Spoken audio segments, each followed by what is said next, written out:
시편 51편 1절로 봉독해 드리겠습니다. 하나님이여, 주의 인자를 따라 내게 은혜를 베푸시며 주의 많은 긍휼을 따라 내 죄악을 지워 주소서. 나의 죄악을 말갛게 씻으시며 나의 죄를 깨끗이 제하소서. 무릇 나는 내 죄과를 아오니 내 죄가 항상 내 앞에 있나이다. 내가 주께만 범죄하여 주의 목전에 악을 행하여 싸우니 주께서 말씀하실 때 의로우시다 하고 주께서 심판하실 때 순전하시다 하리이다. 아멘. 4절까지 우선 봉독해 드렸습니다. 51편에 거기 서문이 있죠. 서문이 뭐라고 되어 있습니까? 다윗의 시 인도자를 따라 부르는 노래. 다윗이 밧세바와 동침한 후 선지자 나단이 그에게 왔을 때라고 했습니다. 다윗은 대표적인 선민 중에 선민입니다. 정말 하나님의 사랑을 듬뿍 받았고 하나님의 은혜를 많이 체험한 사람이고 하나님께서 큰 힘을 주셨고 또 이스라엘 역사 가운데 정말 나라를 세우는데 아주 중추적인 역할을 하는 아주 그런 중심적인 인물입니다. 그런데 이러한 선민이 엄청난 죄악에 빠졌습니다. 어쩌면 다윗 일생의 가장 치욕적이고 정말 돌이킬 수 없는 그러한 범죄를 저질렀습니다. 그래서 지금 우리가 지금 살펴보고 있는 장면이 선민나라 창건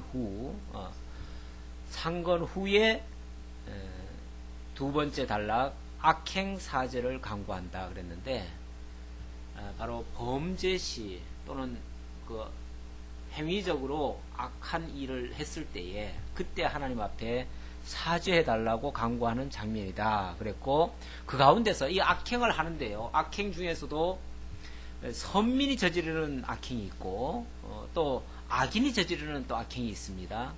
그래서 지금 49편에서 51편까지는 비록 악행이지만 불의함이지만 선민이 저지르는 그 악행에 대해서 하나님 앞에 회개하는 그런 장면이다 그 얘기입니다. 그런 단락 속에서 지금 다윗의 범죄 사항을 얘기하고요. 이제 52편으로 넘어가면 거기서는 이제 선민이 아니라 악인이 불의를 행하는 거, 악인이 악행을 저지를 때 그때는 이제 기도하는 사람이 선민이죠. 그러니까 기도는 항상 악인은 기도하지 않습니다. 악인은 기도하지 않죠. 그러니까 기도하는 주체는 선민이에요. 선민인데 악인이 선민을 향해서 악행을 저질러 왔을 때 그때에 어떻게 하나님 앞에 간구를 하느냐 그 얘기예요.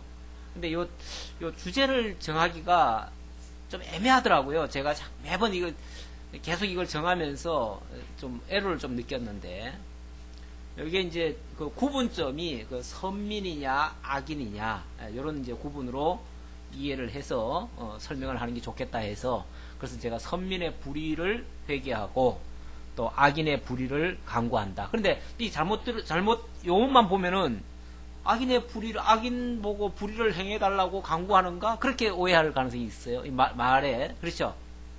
그렇게 들릴 수도 있죠. 그래서 이것 때문에 내가 이렇게 주제를 적다가도 이렇게 적으면 안 되지 않나 싶은 생각이 언뜻 들어가지고 자꾸 머뭇머뭇거렸어요. 그랬는데 여러분들에게 그래서 설명이라도 해드려야 악인 보고 악행을 저질러 달라고 강구하라는 얘기가 아니고, 악인이 선민에게 악행을 행할 때 선민이 하나님 앞에 이렇게 강구한다 그 말이죠. 그렇게 이해를 하시라고 제가 미리 선으로 말씀을 드립니다. 자, 지금 51편의 장면은 선민이 불의를 행했을 때에 하나님 앞에 회개하는 그런 장면이다, 그렇게 말씀을 드리고요. 더 구체적으로는 다윗이 밧세바와 동침한 후에 선지자 나단이 그에게 왔을 때, 선지자 나단이 얼마나 책망을 했습니까? 아주 뜨끔했죠. 사실은 죄도 죄지만요, 죄를 어떻게 이렇게 슬쩍 넘어가려고 했는데 그걸 이렇게 파헤쳤을 때 굉장히 뼈 아프죠. 그래서 어떨 때는요, 그런 것 때문에 더 화가 날 때가 있어요. 제가 언젠가 되게 화를 한번 낸 적이 있는데, 그게 진짜 상대방이 나한테 화를 돋고서가 아니라, 내 죄가 들통나가지고, 그래서 내가 나를 합리화를 하려다 보니까, 괜히, 왜 옛날에 그런 말이 있죠. 먹긴 놈이 성낸다고. 결국은 자기가 잘못해놓고, 그게 드러나면 그걸 감추려다가, 아니면은, 그걸 어떻게 다른 걸로 희석해 보려고, 도로 막 역적을 내는 거죠. 그러니까, 그런 예가 종종 있는 것 같아요. 종종 있는 것 같아요. 그래서 막 지나치게, 그러니까 흥분하지 않을 일에 괜히 말 한마디 했는데 막 흥분하는 거예요. 뭐 과잉으로 흥분하는 거예요. 절대 흥분할 일이 아니거든요.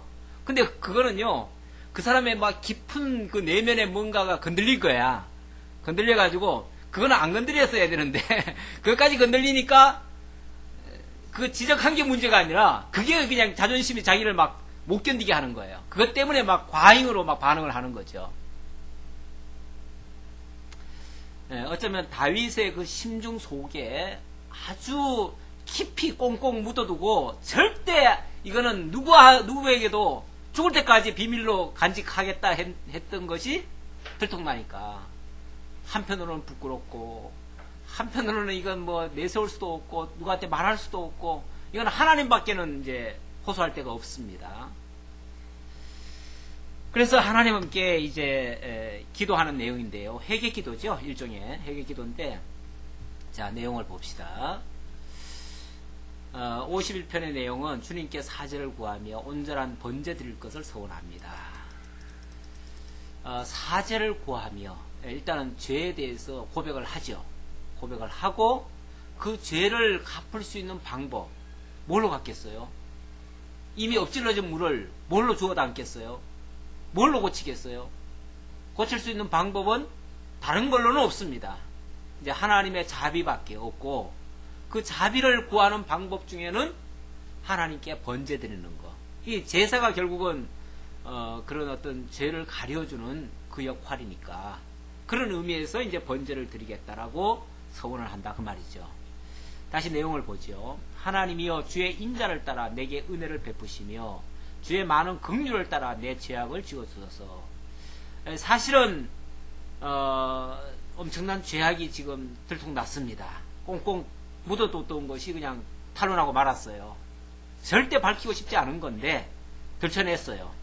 그러니 그냥 모를 때는 그냥 넘어갔는데 결국은 하나님의 은혜에게 부탁합니다. 은혜에 부탁하고 주의 많은 긍휼에 의지를 합니다.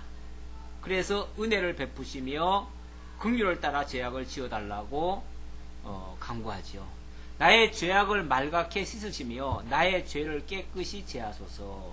자, 이게 이제 해달라고 하는 어떻게 보면 하나님께 요구하는 그러한 제목입니다. 그러면서 3절 솔직하게 고백하죠. 물론 나는 내 죄가를 아오니 내 죄가 항상 내 앞에 있나이다. 어쩌면 이거 토설하기 전에는요, 그 죄가 늘 자기를 어쩌면 괴롭히고 있었을 거예요. 어떤 의미에서는 토설하는 것이 차라리 더 시원하죠. 차라리 들통나는 것이 더 개운합니다. 어떤 면에서. 그래서 매도 차라리 맞고 나면 시원하다고 그래요. 그렇죠? 예. 맞을 매는 맞아야 돼요. 근데 그 맞을 만하 해가지고 맞는데 또 맞을 때는 또 그것도 깨닫지 못하면은 하나님이 나를 미워하십니까? 왜 때리십니까? 그러죠. 근데 사실은 그 맞는 게 당연한 거고, 맞아야 내가 오히려 홀가분한 건데, 그렇게 생각을 또 안 할 때가 있죠. 4절입니다. 내가 주께만 범죄하여 주의 목전에 악을 행하여 사오니, 주께만 범죄하여. 주께만 범죄했나요? 사람 앞에 범죄한 거는 큰 범죄가 아니죠. 어떤 면에서 큰 범죄가 아니고, 그런데 진짜 죄는 하나님 앞에서 저지르는 것이 진짜 죄고, 사람 앞에서 하는 건 어떻게 보면은 죄라는 개념보다는 실수라고 할까요? 그런 개념이죠. 개념 자체가. 원래 죄라고 하는 거는 하나님 앞에서의 그런 관계가 되는 겁니다. 하나님의 뜻을 거스리고 하나님을 대적하는 것이 악이고 죄악이고 그렇게 되죠. 하나님의 뜻을 거스르는 그 자체가 바로 죄가 됩니다. 그러니까 죄는 바로 하나님 앞에 저지르는 것이다.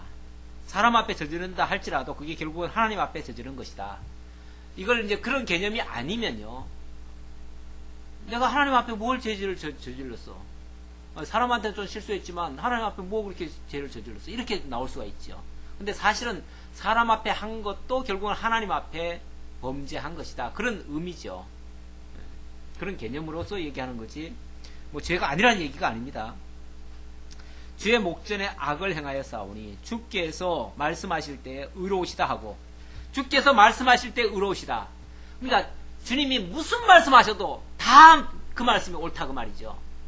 설령 너 죽어라 그래도 예 아멘 해야 돼요. 왜? 당연히 그런 죽을 죄를 졌으니까 죽으라고 해도 주님의 말씀은 옳습니다 그 말이죠.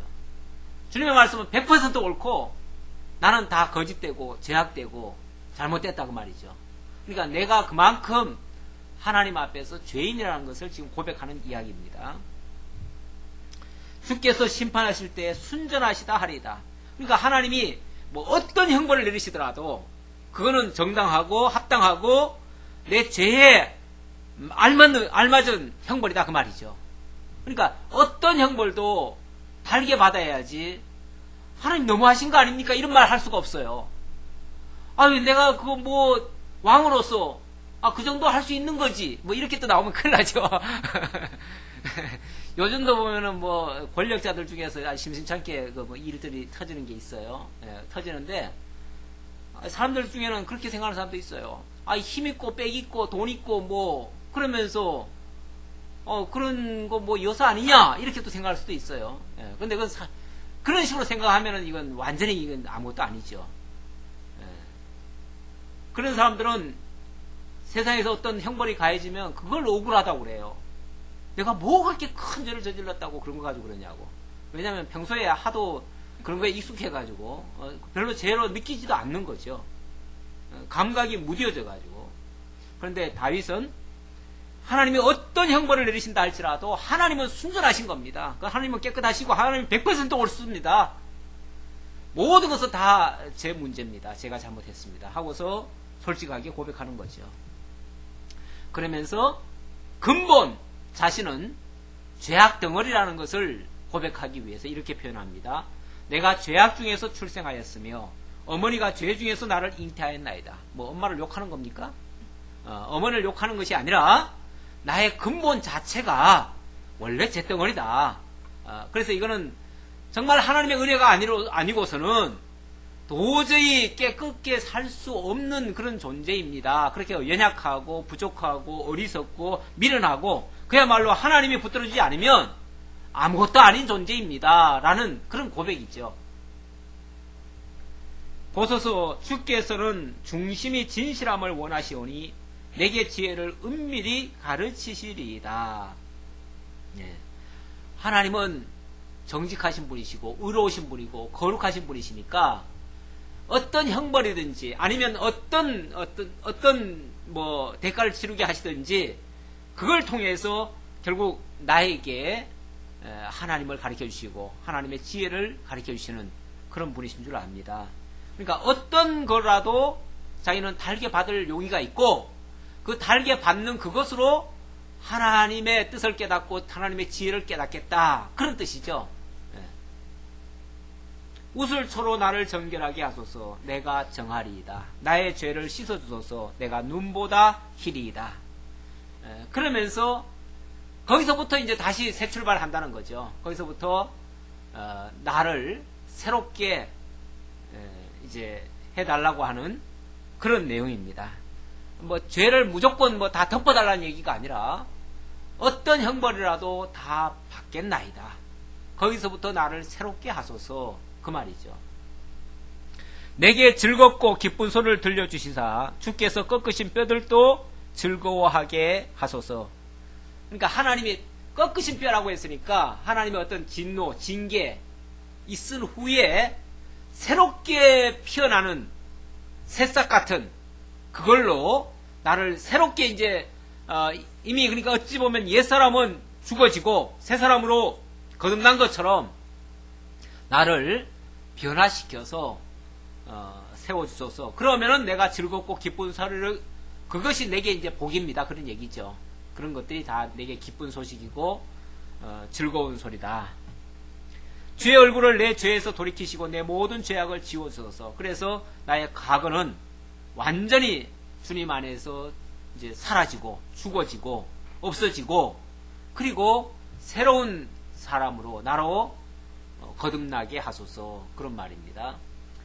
하나님이여 내 속에 정한 마음을, 깨끗한 마음을 창조하시고 내 안에 정직한 영을 새롭게 하소서.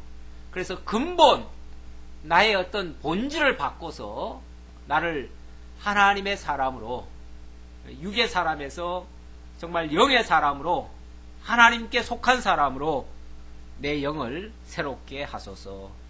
나를 주 앞에서 쫓아내지 마시며 주의 성령을 내게서 거두지 마소서.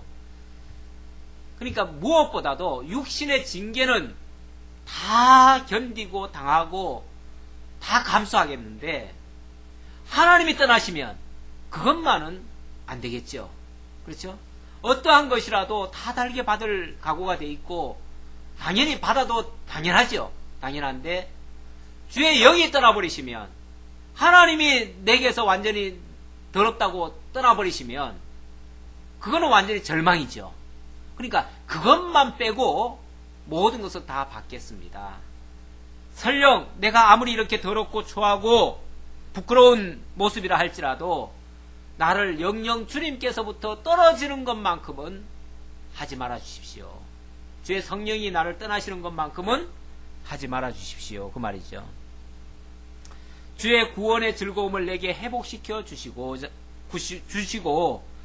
자원하는 심령을 주사 나를 붙드소서. 그리하면 내가 범죄자에게 주의 도를 가르치리니 죄인들이 주께 돌아오리이다. 하나님이 나를 완전히 새롭게 변화시켜 주시면 그때 하나님의 은혜를 깨닫고 하나님의 그 참된 지혜를 깨닫고 하나님의 그 참된 속성을 깨닫고, 그때는 정말 말로만이 아니라 깨달은 그 진리 가지고 나와 같은 그런 죄인들에게 진실하신 그 하나님을 소개할 수 있다 그 말이죠. 그러니까 우리가 하나님을 증거하는 것도 이론적으로만 배워가지고 전할 수는 없습니다. 그렇게 전하는 건 한계가 있죠. 좀 전하다 보면 결국 자기에게 막히고 현실에 막히고 모든 것에서 다 막히죠. 막혀서 결국은 입을 다물 수밖에 없는데, 이렇게 깨닫고 나면 정말 인간이 얼마나 연약한 존재인가, 얼마나 부족한 존재인가, 내 의라고 하는 것이 정말 부끄러운 것밖에 없다는 것을 알게 되고 전적으로 하나님만이 의로우시다는 것을 전할 수밖에 없습니다. 그래서 하나님의 의로우심과 하나님의 거룩하심과 하나님의 영원 무궁하심을 전할 수밖에 없다 그 말이죠. 그렇게 되면 모든 범죄자들도 그렇게 하시는 하나님께로 돌아올 수 있게 된다. 하나님이여 나의 구원의 하나님이여 피 흘린 죄에서 나를 건지소서. 내 혀가 주의 의를 높이 노래하리이다. 피 흘린 죄.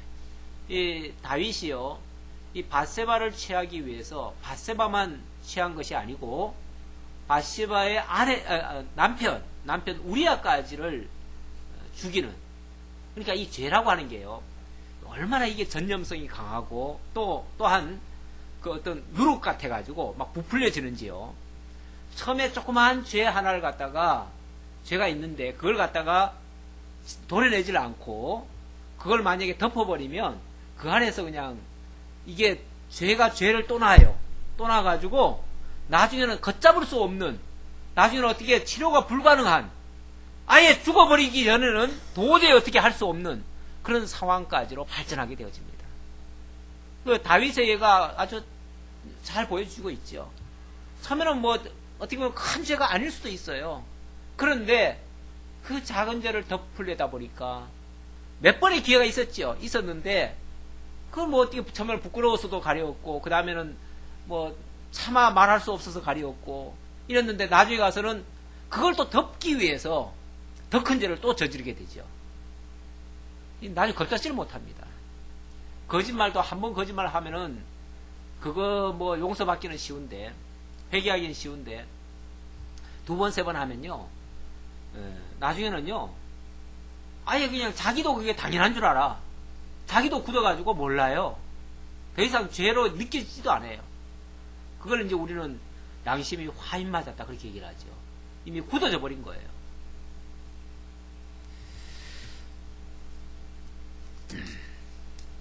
주여, 내 입술을 열어주소서. 내 입이 주를 찬송하며 전파하리이다. 이거는 주께서 나를 새롭게 해가지고 주의 의를 깨달아서, 주의 의를 깨달았다는 말은 나는 죄인이고 주의 의만이 결국 이 모든 것을 회복하는 어떤 원인자가 된다, 그런 뜻이죠. 그렇게 되면 그걸 깨닫고 그걸 노래하겠다는 거죠. 그걸 찬송하고 그걸 노래하겠다는 거죠.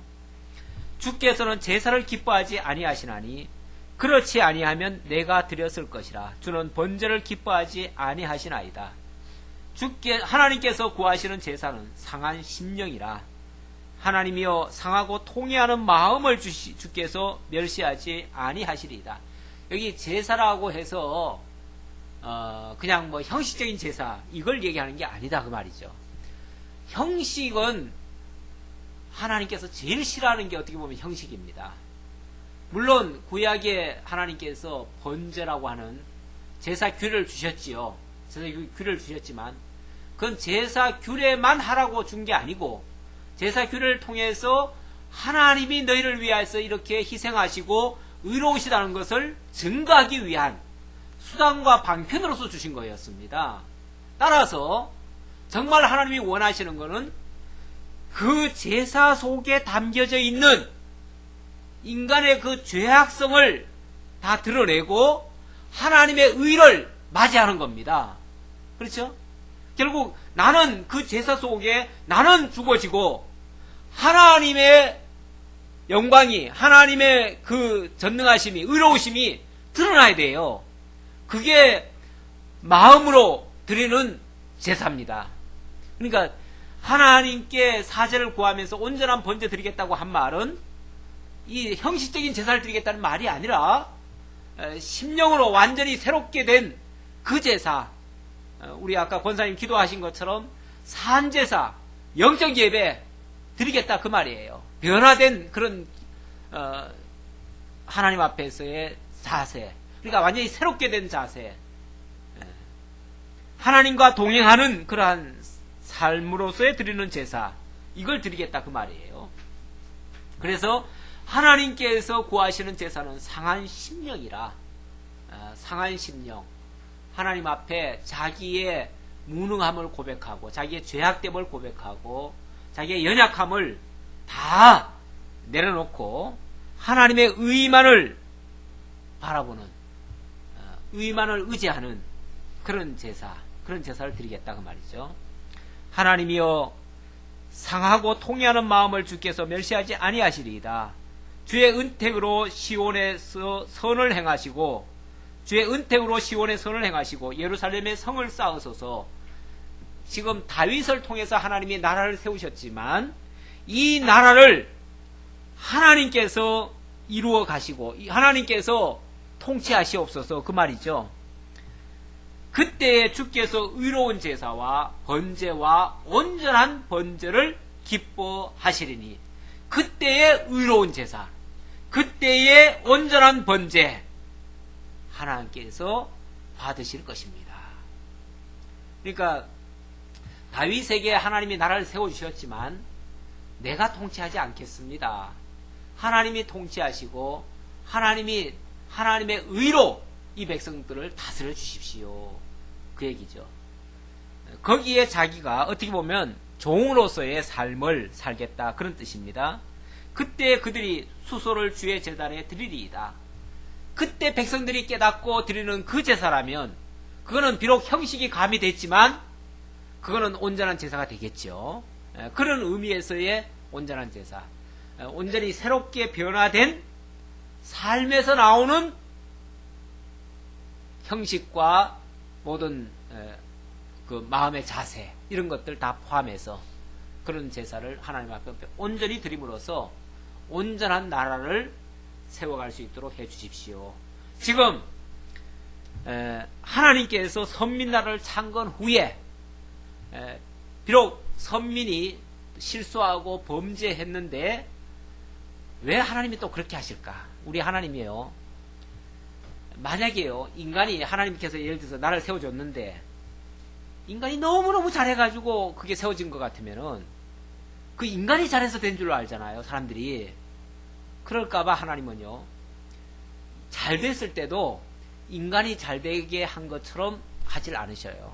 그래서 인간에게는 실수가 나오게 만들고, 그래서 하나님이 통치해 가신다는 것을 보여주시는 거죠. 오히려 인간이 한다고 하면 그게 오히려 실수가 돼가지고 그것 때문에 오히려 부작용이 나도록 그렇게 만드셔요. 그래가지고 하나님이 통치하실 때만이 온전한 통치가 되고, 하나님이 통치하지 않으시면, 인간이 하려고 나서면 오히려 잘못된다는 걸 보여주고 있어요. 역사 속에서 그렇게 보여주고 있어요. 52편으로 넘어갑니다. 52편은 이번에는 악인의 불의함에 대한 강구다, 그렇게 말씀드릴 수 있는데요. 자, 악인은 어떤 악행을 행하는가? 52편에도 거기 서원이 나오죠. 서문이 뭐라고 나옵니까? 다윗의 마스길, 인도자를 따라 부르는 노래. 자, 다윗의 노래이긴 한데 어떤 상황에서 노래하는가? 에돔인 도액이 사울에게 이르러 다윗이 아히멜렉의 집에 왔다고 그에게 말하던 때에, 요거는 다윗이 한창 쫓기던 시절입니다. 쫓기던 시절에 다윗이 도망다니다가 도망갈 데가 없으니까 어디를 갔냐면 산중에 머물고 있는 제사장의 집으로 도망을 갔습니다. 거기 가면은 보호받겠다. 옛날에 우리나라에 60년대, 70년대에 막 데모 많이 했잖아요. 데모 많이 할 때 데모하던 사람들이 도망갈 데가 없어요. 도망갈 데가 없으니까 어디로 갔냐면 이제 성당으로 많이 도망을 갔어요. 뭐 교회로도 갔는데 교회보다는 성당이 더 권력이 셉니다. 왜냐하면 교회는 쉽게 말하면 로마 교황청 같은 데가 없어요. 그렇죠? 군림하는 데가 없어요. 그 권력기관이 없어요. 쉽게 말하면 없으니까 그냥 뭐 정부에서도 그냥 교회는 만만하게 봐가지고 조그만 교회 같은 거 그냥 덮쳐버려요. 그리고 거기 가서 범죄자들을 끌어와요. 그러니까 교회는 더 이상 도피처가 안 돼요. 안 되는데 어디를 도망가냐면 성당에 도망가면 성당에는 함부로 뒤지질 못해요. 거기 만약에 뒤졌다가는 로마에서 가만 안 있어요. 로마는 또 이 가톨릭 국가가 전 세계에 많다 보니까 전 세계적으로 막 들고 일어나요. 그러니까 거기는 함부로 못 건드리는 거예요. 뭐 거기가 그 사람들이 잘해줘가지고가 아니에요. 예. 사실은 그 천주교가 없을 때는요, 옛날에는요, 이 범죄자들이 어디로 많이 도망갔냐면 절간으로 많이 갔어요. 그래서 절 속에 가짜들이 많은 이유도, 그 가짜 스님이 많은 이유 중에 하나도 그래서 그런 거예요. 범죄자들이 범죄 저지르고도 그쪽으로 도망가가지고 가면은 일단 종교 지도자들은요, 설령 범죄자라 할지라도 일단은 감싸줍니다. 일단은. 왜냐하면 배운 게 있잖아요. 사랑을 베풀라고. 그래서 자비를 베푼답시고 어쨌든 그들을 이렇게 보호를 해줍니다. 그리고는 그 사람들을 어떻게 좀 갱생을 시키려고 노력을 하겠죠. 일단은 도와주다 보니까 그래서 자꾸만 그쪽으로 도망을 가는데, 자, 다윗도 일단 대제사장한테 가면 어쨌든 보호를 해줄 것이다 라고 기대를 하고 도망을 갔어요. 근데 하필이면 거기에 또 누가 와 있었냐면 사울의 가축을 맡아가지고 길러주고 있는, 쉽게 말하면 사울의 신하 중에 한 사람이라고 볼 수 있겠죠. 신하 중에 한 사람인데 그 사람이 이제 목자장이라고 그럽니다. 그러니까 사울의 목자장이 되는 거죠. 사울의 목자장이 돼가지고 사울의 그 양들을 길러주는 사람입니다. 어쨌든 월급은 어디서 나와요? 사울에게서 나오니까 사울에게 충성하는 사람이죠. 참 월급을 누가 주느냐가 대단합니다.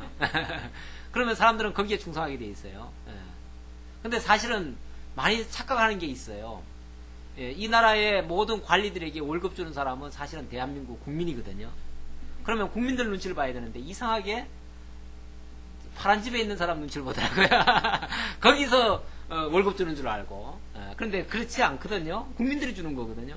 그런데 국민들 편을 들어줘야 되는데 가만히 보면 국민들 편을 잘 안 들어줘요. 사실은 정의 편에 서야지요. 도액도. 그런데 당장 월급이 사울한테서 나오니까 사울 편을 들어요. 그러니까 의인들이 고난을 받지요. 의인들이 그래서 고난을 받아요. 포악한 자요. 여기 포악한 자는 바로 에돔인 도액을 상대로 해서 하는 말입니다. 포악한 자요. 내가 어찌하여 악한 계획을 스스로 자랑하는가. 자, 51편의 내용은 바로 악인에 대한 강구인데요. 52편이죠.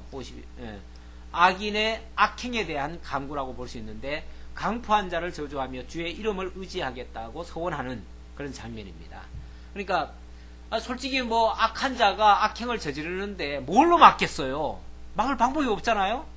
그럼 막을 방법이 없으니까 하나님께 고발하는 게 기껏 하는 겁니다. 기껏 하는 것이 하나님께 고발하고, 그리고 그것 때문에 육신적으로는 사실은 패망을 당합니다.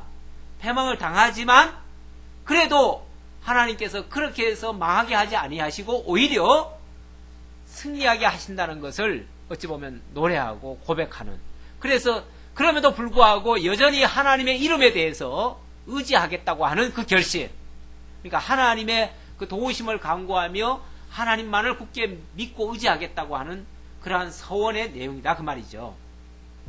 포악한 자여, 내가 어찌하여 악한 계획을 스스로 자랑하는가. 어찌하여 악한 계획을 스스로 자랑하는가 했는데, 이 도액이 쉽게 말하면은 의인을 밀고 하지요. 사울에게 밀고를 함으로 말미암아 이 사울은요 이성을 잃어버렸어요. 이성을 잃어버렸기 때문에 사실은 하나님의 제사장들을 어떻게 건드립니까? 그렇죠? 지금 하나님의 어쨌든 그 이스라엘이라고 하는 나라 자체는 하나님의 통치를 받고 있는 나라입니다. 그렇다면 하나님의 말씀을 전하고 있는 대제사장은 건드릴 수가 없어요. 어떠한 경우에도 건드리면 안 돼요. 그런데 이성을 잃어버려가지고 양심이 화인 맞아가지고 그냥 뭐 그런 것도 없어요.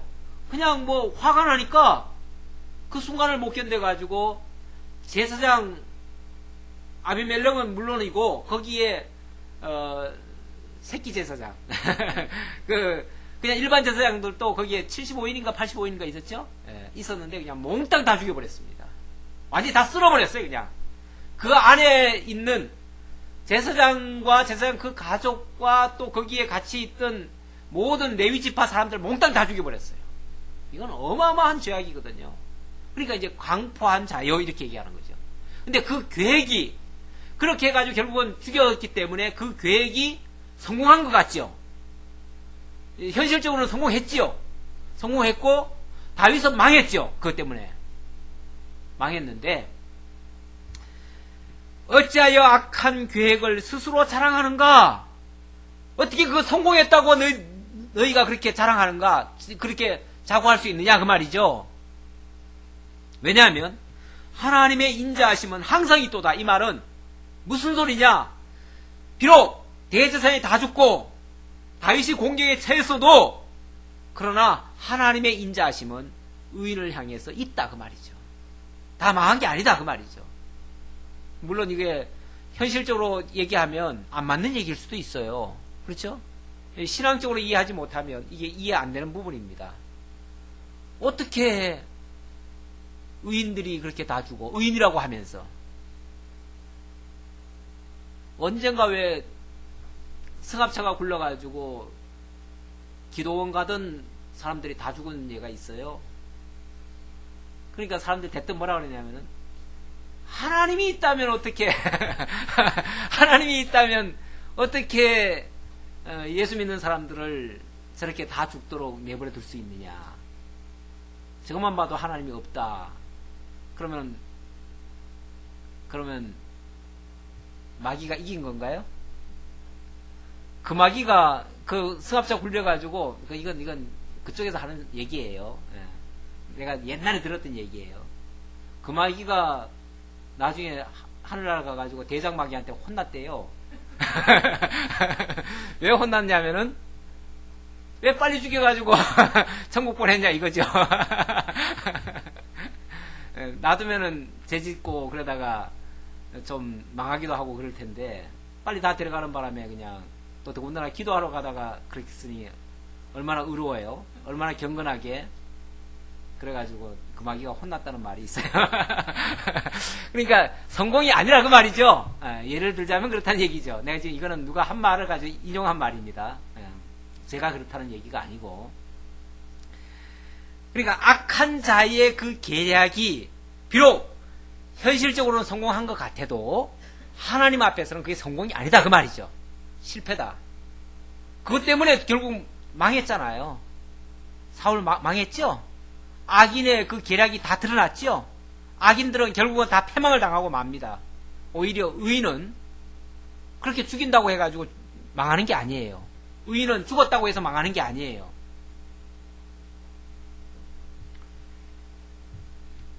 참 이거 안 믿는 사람들은 이해가 잘 안 되지만 여러분들은 다 믿는 사람들이니까 이해하시리라 생각하고.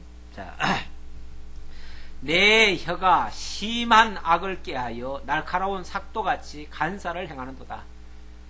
어떻게 보면은 참 고자질한 건데 그 고자질한 그 혀가 날카로운 그 삭도같이 결국 막 많은 사람들을 쳐 죽였잖아요. 이 말이라는 게요. 진짜 칼보다 더 무서운 게 이 말입니다. 말 몇 마디에 수많은 사람을 죽이고 살리고 합니다. 한마디만 내리면은, 그러니까 권력자들의 입은 더 무서워요. 권력자들의 말 한마디는요, 수많은 생명을 죽이고 살리고 해요.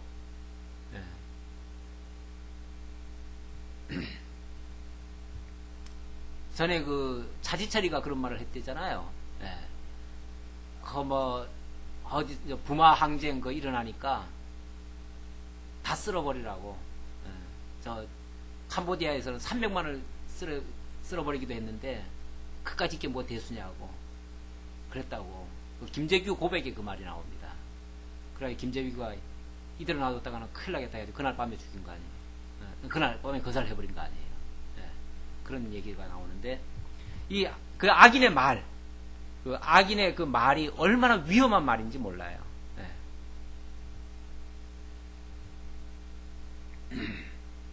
내가 선보다 악을 사랑하며 의를 말함보다 거짓을 사랑하는도다. 셀라는 한숨 쉴 때 하는 말이죠.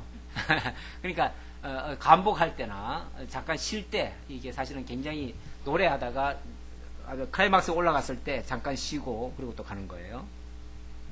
간사한 혀요, 너는 남을 해치는 모든 말을 좋아하는도다. 그런즉 하나님이 영원히 너를 멸하시며 너를 붙잡아 내 장막에서 뽑아내며 살아있는 땅에서 내 뿌리를 빼시리로다. 셀라. 뿌리를 뽑아버린다. 완전히. 그러니까 악인이 승리한 것 같지만 사실은 하나님께로부터 완전히 버림받는 거다 그 말이죠. 완전히 버림받는 거다. 아예 뿌리까지 뽑혀버리는 거다. 그러니까 이거는 완전한 멸망이다 그 말이죠. 그러니까 악인이 승리했다고 자랑할 게 아니라 그 말이죠. 이건 이제 하나님을 알지 못하는 사람은 이해하지 못할 말입니다. 의인이 보고 두려워하며 또 그를 비웃어 말하기를, 이 사람은 하나님을 자기 힘으로 삼지 아니하고 오직 자기 재물의 풍부함을 의지하며 자기의 악으로 스스로 든든하게 하던 자라 하리로다. 도액이 하나님의 의를 조금이라도 생각한다든지 하나님의 나라를 조금이라도 생각했다면은 이렇게 하지는 않았지요. 다시 말하면 정의 편에 섰겠지요. 의로운 자의 편에 섰겠지요.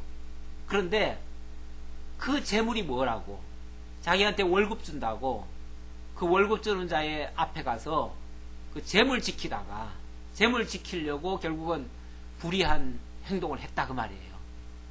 그랬으니 결국 그 불의한 그것이 그 재물이 그를 든든하게 했느냐 그 말이죠.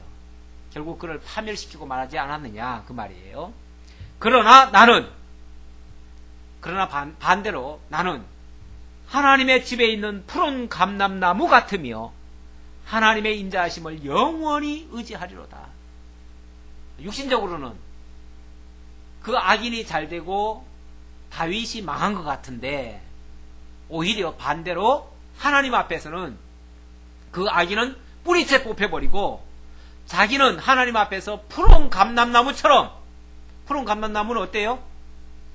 사시사철 푸른 거예요. 덥든지 춥든지 뭐 어떻든지 상관이 없다 그 말이에요.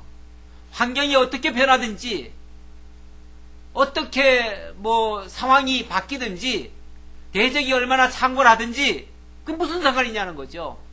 하나님 앞에서는 조금도 요동치 않고 흔들림이 없고 변함이 없다. 그걸 이제 푸른 감람나무라고 그렇게 표현을 한 겁니다. 이건 이제 하나님의 집에 있는 푸른 감람나무. 그러니까 하나님 앞에서의 모습입니다. 자기 모습. 하나님 앞에서의 자기 모습. 주께서 일을 행하셨으므로 그 악인이 악행을 저지르게 하고 의인은 그 가운데서 고통을 받지만 여전히 변함없이 흔들림 없이 푸른 감람나무처럼 서 있게 하시고 이렇게 하신 것이 주께서 행하셨으므로 그 말이에요. 내가 영원히 주께 감사하고 주의 이름이 선하심으로 주의 성도 앞에서 내가 주의 이름을 사모하리이다. 이거 대단한 고백입니다. 사실 이런 고백이 쉽게 안 나오지요. 왜냐하면 육신적으로 자기 때문에 의인 75인이 한꺼번에 다 죽임을 당했잖아요. 다 망한 거 아니에요? 다 망한 거 아니에요? 얼마나 억울하고 얼마나 분통이 터지고 얼마나 고통스럽겠어요. 그런데 하나님 앞에서 생각해 보니까 그러니까 시인의 이 해안은요 천상을 왔다 갔다 해요. 하나님의 나라를 왔다 갔다 해요. 그렇죠? 네. 그러니까 하나님 나라 관점에서 봤을 때는 나는 여전히 하나님 앞에서 변할 게 하나도 없어요. 그렇죠? 뭐가 변했어요? 내가 갑자기 뭐 의인이 악인 됐나요? 뭐 내가 뭐 하나님 앞에서 망했나요? 여전히 서 있잖아요. 오히려 하나님의 의가 더 드러나죠. 하나님의 의가 더 드러나고 어떤 면에서 개인적으로는 물론 뭐 대제사장이 죽은 거는 대단히 안타까운 일이지만 어찌 보면 또 하나님 앞에서 봤을 때는 그분들은 다 순교자 같은 사람들이에요. 그렇잖아요? 어쨌든 그 다윗을 보호하려다가 죽임당했잖아요. 이 순교의 개념이 뭡니까? 진리를 지키다가 그 믿음 때문에 죽임당한 거를 그 순교라고 표현을 하죠. 뭐 요즘 인터넷상에서 얼마 전에 사실은 김성수 목사님이 돌아가셨는데 김성수 목사님 돌아가신 걸 가지고 김성수 목사가 진리가 되셨다. 진리가 되셨는데 진리의 아들을 더 이상 이 불의한 세상 속에 놔둘 수가 없어서 하나님이 진리의 하나님께서 진리의 아들 되신 분을 불러가셨다, 데려가셨다. 이렇게 이제 표현을 해놓은 글이 있어요. 물론 그분이 돌아가신 거는 안타깝고 정말 애도해야 될 부분인데 그렇다고 해가지고 물론 합리화를 시켜야겠죠. 그분들 추종자들 분들께서는 왜냐면 안 그러면 이해가 해석이 안 되잖아요. 그렇게 정말 말씀 바로 잘 전하시고 정말 떠오르는 햇볕 떠오르는 뭐? 샛별처럼 떠오르는 그런 샛별처럼 정말 대단하신 분인데 갑자기 죽잖아요. 갑자기 돌아가시니까 막 황당하죠. 우리는 좀 이상하게 해석하는 것 같아. 우리는 그 사람들 봤을 때 말이에요. 권사님 얘기하는 게 아니에요. 우리들이 그 사람들이 봤을 때는 해석하기, 지금 제가 방금 해석한 것도 지금 이상하게 해석하는 거예요. 그래서 거꾸로 해석하죠. 그렇죠? 네. 육신적으로 다 망했는데 오히려 푸른 감람나무처럼은 오히려 승리했다고 얘기를 하고, 악인은 성공했는데 그거는 영원히 멸망당했다고 그러고, 이거는 이제 그 사람, 서양 사람들이 봤을 때는 이해가 좀 잘 안 되는 부분입니다. 물론 그 사람들도 또 그러겠죠. 그분의 팬들도 그러겠죠. 어쨌든 진리가 됐다고까지 얘기를 하는데, 그거는 좀 약간 좀 오버한 것 같아요.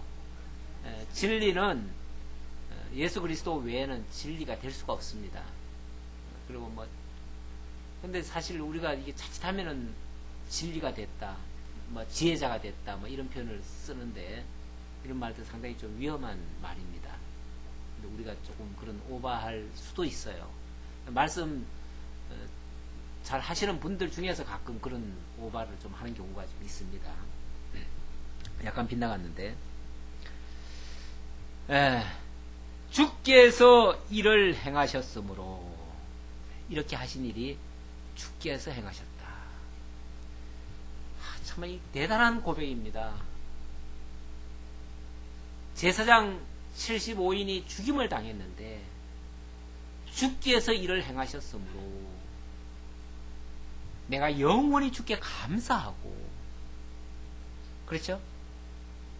주께서 행하셨으므로 내가 영원히 주께 감사하고, 주의 이름이 선하심으로, 주의 이름 여호와, 그 이름이 선하심으로, 결국 그 말씀대로, 그 이름대로 해주셨다 그 말이죠.